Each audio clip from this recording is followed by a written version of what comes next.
3 a.m., the screaming match next door made it impossible to sleep. I lay there, staring at the ceiling, fighting the urge to go over there and strangle the whole family. Finally, I gave up and popped half a sleeping pill. By 7 a.m., I was dragging myself to work with a splitting headache. As I stumbled down the hallway, I overheard the neighbors gossiping in hushed, frantic tones. Did you hear? Midnight last night. Everyone in apartment 5B was slaughtered. I froze in my tracks. I live in 5A. When my alarm had gone off earlier, something felt off. The air in the apartment felt heavy, wrong, but I didn't have time to dwell on it. I had to get to the office. Stepping out my front door, the metallic tang of blood hit me instantly. Police tape crisscrossed the door of 5B. A crowd of uniformed officers blocked the hallway. I accidentally locked eyes with an older detective. His gaze was sharp, cutting through me like a scalpel. I just stared back, blank-faced, my eyes barely open from exhaustion. The sleeping pill hangover was real. I felt like I was floating in a fog. Honestly, I didn't care. If the people in 5B were dead, good riddance. I fantasized about killing them every single day. Every night at midnight, like clockwork, they started their noise. I work in high-pressure e-commerce, and I suffer from severe insomnia and neurasthenia. They were torturing me. I'd written polite notes. They ignored them. I called the cops twice. But the second the police left, the husband from 5B would pound on my door, screaming obscenities. "It was you, wasn't it, you bitch? Open up. I've got a cure for your insomnia right here." He'd hammer on my door with a baseball bat, terrifying me into silence. I wanted to move, but my landlord held my security deposit hostage. I had to finish the year lease. So if 5B is dead, I don't care how it happened. I'm just glad I might finally get some sleep. Down in the lobby, the gossip was spreading like wildfire. Did you hear? 5B. Whole family. Dead. Really? I heard it was around 1 a.m. A chill ran down my spine. Wait, if they died at midnight or 1 a.m., why did I hear them fighting at 3 a.m.? An elderly woman, Mrs. Higgins, chimed in. I was up early for the market. I saw the bodies when they wheeled them out. Lord have mercy, it was gruesome. The husband had his eye stabbed out,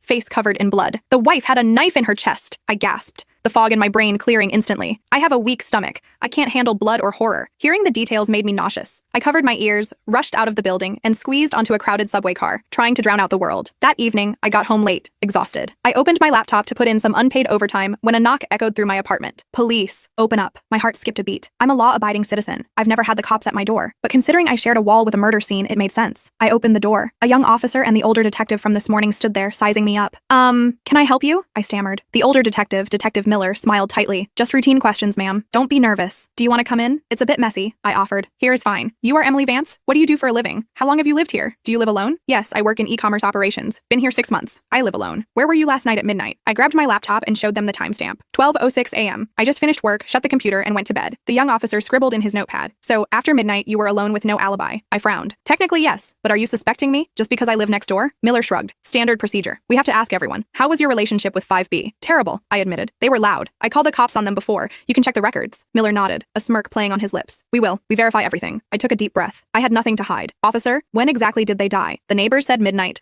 but I swear I heard them fighting at 3 a.m. That's why I took a sleeping pill. Both officers stiffened. Miller's eyes narrowed. Are you sure? Could you hear what they were saying? I shook my head. No, just the usual screaming, cursing each other out. The young officer wrote furiously. Did you hear anything else in the hallway? Doors opening? Heavy objects falling?